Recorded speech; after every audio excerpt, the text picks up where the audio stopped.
예, 아름다운 찬양을 올려드린 우리 한나 여성교 회원들에게 큰 격려의 박수 부탁드립니다.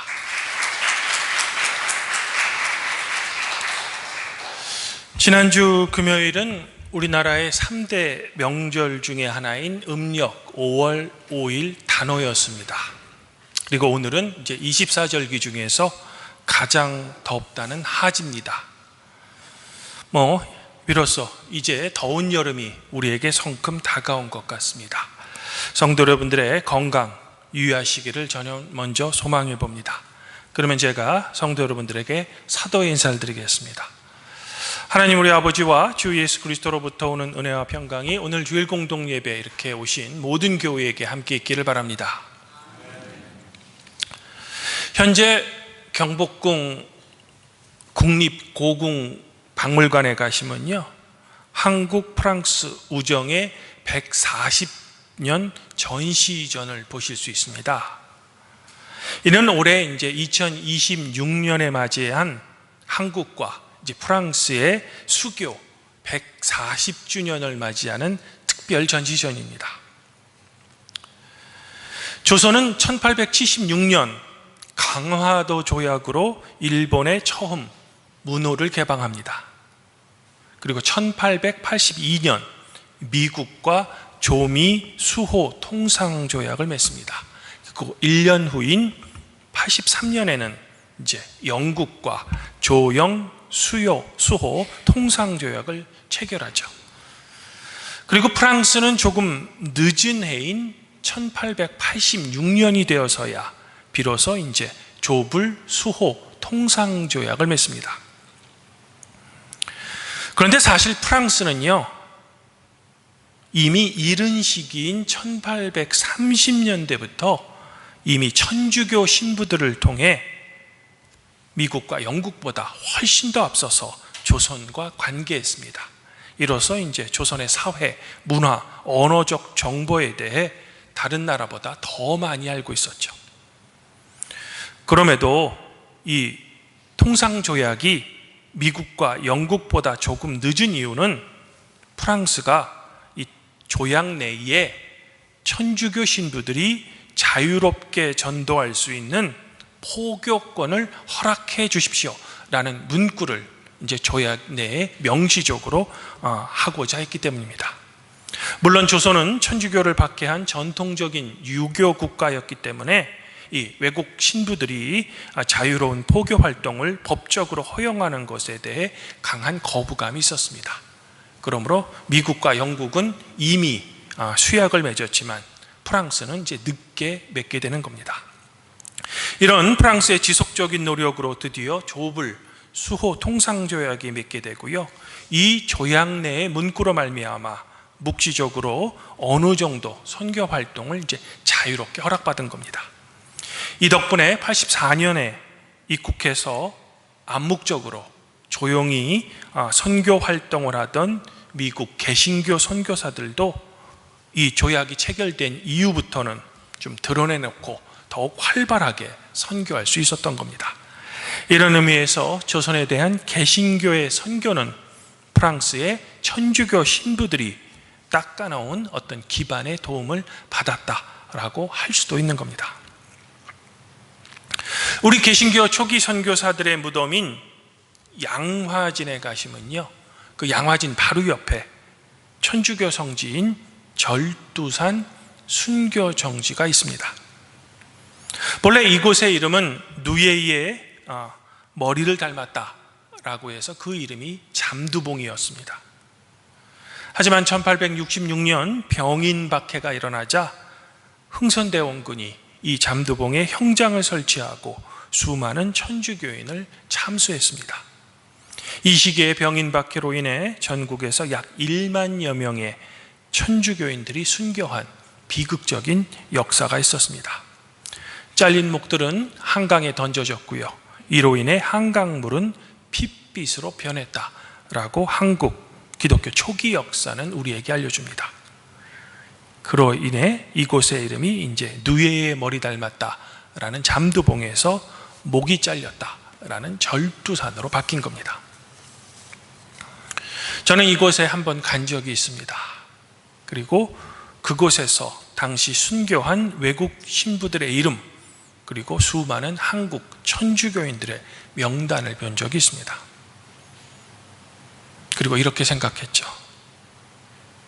나 같으면 망나니의 그 큰 시퍼런 칼이 두려워서 벌벌 떨었을 텐데 이 순교자들은 도대체 어떤 용기로 그렇게 순교를 선택했을까? 왜 이들은 목이 잘려나가는 순간에도 믿음을 저버리지 않았을까?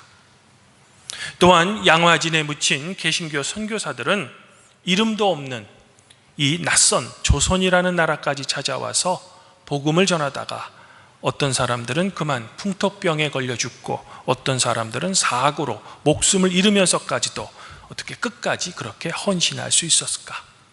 과연 이 순교자들과 선교사들을 움직였던 그 믿음의 원천은 어디서 왔을까라는 그런 의문이 든 거죠. 오늘 말씀은 예수님께서 12제자를 파송하시면서 하신 파송설교의 일부분인데요, 24절부터 25절은 예수님께서 제자들을 세상에 보내시면서 이렇게 말씀하셨습니다. 제자가 그 선생보다 또는 종이 그 상전보다 높지 못하나니 제자가 그 선생 같고 종이 그 상전 같으면 족합니다. 집주인을 바알세불이라 하였거든 하물며 그 집 사람들이랴. 예수님 당시 예수님에 대해 사람들의 이러쿵 저러쿵 이야기가 많았습니다. 예수님에 대한 긍정적인 평가만 있었던 것은 아닙니다. 즉 어떤 사람은 예수님은 참 좋으신 분이야 라고 말했습니다. 반면 어떤 사람들은 예수님은 백성들을 속이는 사람들이다 라고 부정적인 평가를 하는 사람들도 있었습니다. 예수님께서는 당시 모든 사람에게 인정과 찬사를 받은 것은 아니었죠.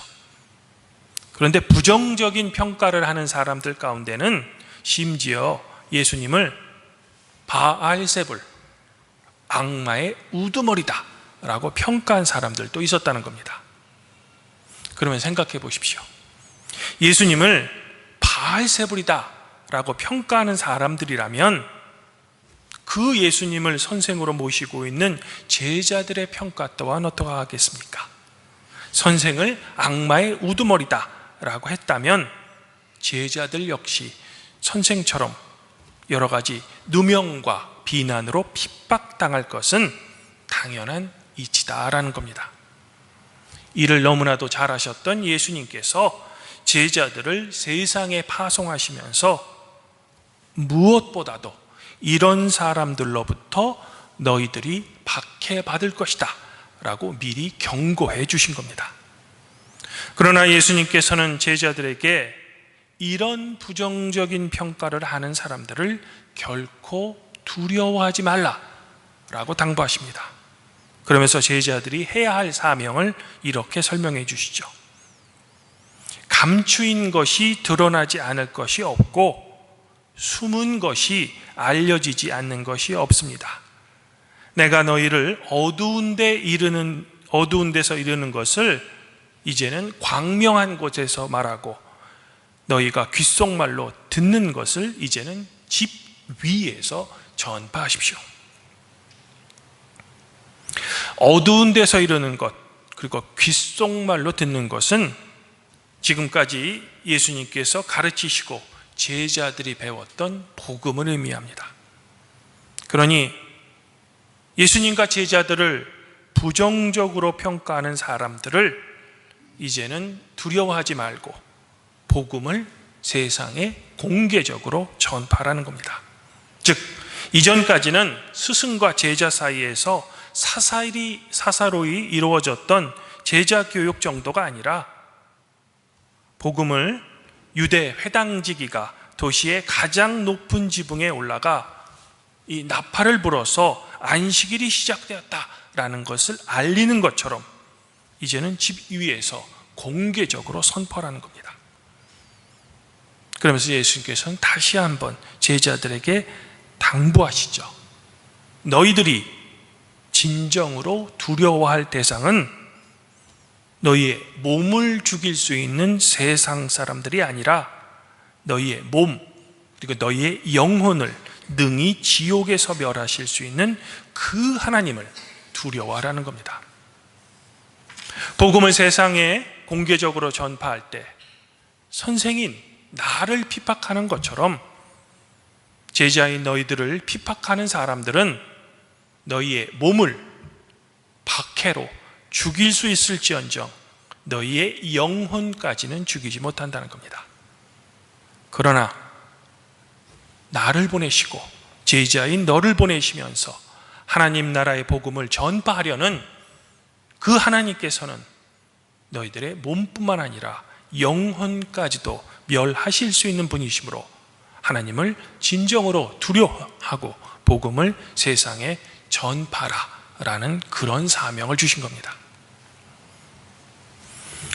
오늘 구약 말씀 속의 예레미야는 동포인 유다 백성들의 비난에도 불구하고 하나님의 말씀을 공개적인 장소에서 전했습니다. 그러나 자기에게 돌아온 것은 성전의 총감독이었던 바스훌이라는 사람에게 잡혀서 죄인들이 씌우는 목에 씌우는 나무고랑에 채워져 백성들 앞에서 저녁 때까지 공개적으로 창피를 당했습니다. 예레미야는 하나님의 명령에 따라 그저 하나님 말씀을 전했을 뿐인데 예레미야에게 돌아온 것은 동포 백성들에게 잡혀서 창피를 당하고 조롱을 당한 것이 예레미야는 너무나도 분했습니다. 하나님한테 시킨 대로 했더니 돌아온 것은 창피와 조롱이라는 거죠. 그래서 예레미야는 하나님께 나는 다시는 여호와를 선포하지 않겠다라고 항의합니다. 그러나 곧 예레미야는 하나님의 말씀을 전하지 않으면 내 마음이 불붙는 것 같아서 골수에 사무쳐서 답답해서 견딜 수 없다라고 고백하며 여호와를 찬양하죠. 예레미야는 육체적 고통과 함께 자기를 향해 저 사방의 두려움이라고 조롱하는 백성들을 결코 두려워하지 않고 하나님의 말씀을 자신의 온 삶으로 전파했던 겁니다. 사랑하는 성도 여러분, 오늘 복음서 말씀은 초대교회가 대대적인 박해로 말미암아 복음 전파를 공개적으로 하지 못하고 은밀히 진행되었던 당시 역사적 상황에도 불구하고 복음은 두려움 없이 계속해서 공개적으로 전파되어야 한다를 우리에게 가르쳐주고 있습니다. 그렇다면 이제는 종교의 자유가 보장된 이 대한민국에 살고 있는 우리에게는 오늘 말씀은 더 이상 적용하기 힘든 말씀일까? 즉 오늘날 우리는 교회에 다닌다고 순교나 박해를 당하지 않습니다. 또한 복음을 세상에 전파한다고 우리의 몸이 죽임을 당하지는 않습니다. 그래서 원한다면 우리는 언제든지 복음을 공개적으로 전파할 수 있습니다.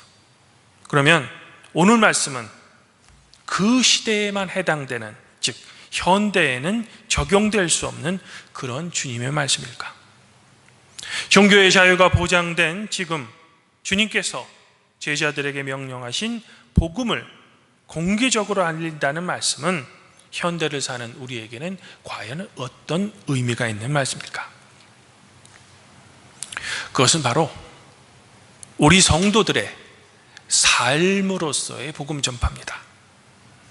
우리의 삶의 현장만큼 공개적인 것은 없습니다.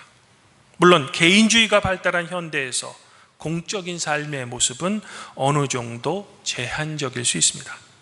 그렇지만 아무리 개인주의가 발달해서 한 사람이 삶을 살아가는데 그 사람의 삶을 어느 정도는 공개적일 수밖에 없습니다. 바로 현대를 사는 우리 성도는 이제는 우리의 삶의 모습으로 복음을 세상에 공개적으로 선포해야 한다는 겁니다. 주님을 조금이라도 닮으려고 하는 그리스도의 삶만큼 사실 강력한 복음 전파는 없죠. 가정과 직장에서 나는 교회를 다니는 그리스도인임을 세상 사람들에게 당당히 밝히면서 그리스도인의 삶을 살아가는 모습만큼 세상에 더 강력하고 진실된 복음 전파는 없을 것이라는 겁니다. 즉, 교회 한번 나오세요 라는 전도의 말 한마디보다 여러분의 삶의 전체로서 그리스도인의 모범을 보인다면 세상 사람들은 여러분의 삶을 보고 주님께서 허락하신 믿음을 갖고 교회에 오게 될 것이라는 겁니다. 불의 전차라는 영화가 있습니다. 파리 올림픽에서 금메달을 딴 에릭 리델을 전기로 한 영화입니다. 당시 에릭 리델은 영국 사람으로서 파리 올림픽 100m 경기의 금메달 우승 후보자였습니다. 그러던 중 기자가 묻죠. 100m 경기가 주일에 열린다고 합니다. 에릭 리델은 경기를 포기합니다. 그리고 200m 경기에 출전합니다. 그리고 금메달을 얻습니다. 에릭 리델은 당시 세상 사람들에게 인정받고 촉망받는 젊은이였습니다. 그리고 그는 후에 중국으로 선교를 가다가 중일전쟁이 일어나서 일본군에 의해 억류되어 다른 사람들과 함께 수용소로 보내집니다. 리델은 절망스러운 이 수용소에서도 학교를 세웁니다. 그리고 아이들에게 운동을 가르쳐주고 이들을 위한 달리기 장비를 만들기도 합니다. 당시 같은 수용소에 갇혔던 사람들의 증언에 의하면 리델은 늘 아프고 굶주렸지만 항상 다른 사람들을 먼저 생각했다고 합니다. 한 번은 영국과 일본 사이에 체결된 포로 교환 협정으로 인해 조국으로 돌아갈 기회를 얻습니다. 그러나 리델은 임산부에게 자기의 길을 양보했다고 합니다. 결국 1945년 뇌종양에 걸려 치료를 제대로 받지 못하고 사망하죠. 그의 나이 향년 43세였습니다. 주님 안에서 한 형제자매인 발복교회 성도 여러분, 절두산에서 시퍼런 칼에 목이 잘려나가면서도 믿음을 저버리지 않았던 우리의 믿음의 선배들은 예수님의 오늘 말씀처럼 몸을 죽이는 박해와 순교를 두려워하지 않았습니다. 또한 머나먼 이국 땅 조선이라는 나라에 와서 선교하다가 죽어간 많은 개신교 선교사도 복음 전파의 어려움을 두려워하지 않았습니다. 그러면 그들은 어떻게 그렇게 할 수 있을까? 그것은 아마도 오늘 예수님의 말씀처럼 세상 사람들을 두려워하지 않고 몸과 영혼을 능히 지옥에서 멸하실 수 있는 하나님을 더 두려워했던 겁니다. 바로 진정으로 두려워할 대상인 하나님을 두려워한 거죠. 루터가 소규리 문답에서 하나님을 두려워하고 사랑하십시오 라는 그 말을 지킨 겁니다. 오늘 시편의 시인은 여러분을 지키는 하나님을 이렇게 고백하고 있습니다. 내가 말하기를 여호와는 나의 피난처라고 하고 지존자를 너의 거처로 삼았으니 화가 내게 미치지 못하며 재앙이 내 장막에 가까이 오지 못하리니 여호와가 너를 위하여 그의 천사들을 명령하사 내 모든 길에서 너를 지키게 하심이라. 우리 발복교회 성도 여러분들은 여러분의 온 삶으로 세상에 복음 전파하는 것을 두려워하지 마시기를 저는 먼저 소망해 보고 싶습니다. 성도 여러분께서 나의 아버지라고 고백하는 그 하나님이 누구십니까? 참새 2마리가 한 아사리온에 팔리지 않았느냐? 그러나 너희 아버지께서 허락하지 아니하시면 그 하나도 땅에 떨어지지 아니한다 라고 말씀하신 그분, 여러분도 모르는 여러분의 머리털이 몇 개인지 아실 정도로 여러분을 사랑하시는 분, 바로 그분이 성도 여러분들의 아버지이신 하나님이십니다.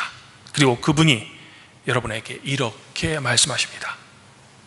누구든지 사람 앞에서 나를 시인하면 나도 하늘에 계신 내 아버지 앞에서 그를 시인할 것이요, 누구든지 사람 앞에서 나를 부인하면 나도 하늘에 계신 내 아버지 앞에서 그를 부인하리라. 절두산에서 목이 잘려나간 그리스도인들은 그 시퍼런 망나니의 칼 앞에서도 주님을 인정했습니다. 이런 목이 잘린 순교자들을 주님께서는 하늘에 계신 아버지 앞에서 오늘 예수님의 말씀처럼 그들을 인정하셨을 겁니다. 그러므로 성도 여러분들의 삶을 통해 세상 사람들 앞에서 주님을 여러분의 주님으로 인정하시는 성도님들 또한 여러분의 삶으로 예수님을 증인한다면 하늘에 계신 아버지 앞에서 주님께서도 성도 여러분들을 인정해 주실 것입니다. 그러므로 아무쪼록 모든 염려를 주님께 맡기시고 그분을 당당히 여러분의 삶을 통해 공개적으로 전파하시기를 저는 소망해 봅니다. 바라기는 이런 신앙 고백을 하는 우리 발복교회 성도 여러분들 각자와 여러분의 가족 구성원 위에 성삼위 하나님의 놀라운 축복과 따뜻한 자비가 항상 함께 하기를 간절히 축원드립니다. 그러면 뭐든지 가기 뛰어나신 하나님의 평강이 그리스도 예수 안에서 성도 여러분들의 마음과 생각을 지켜주실 것입니다.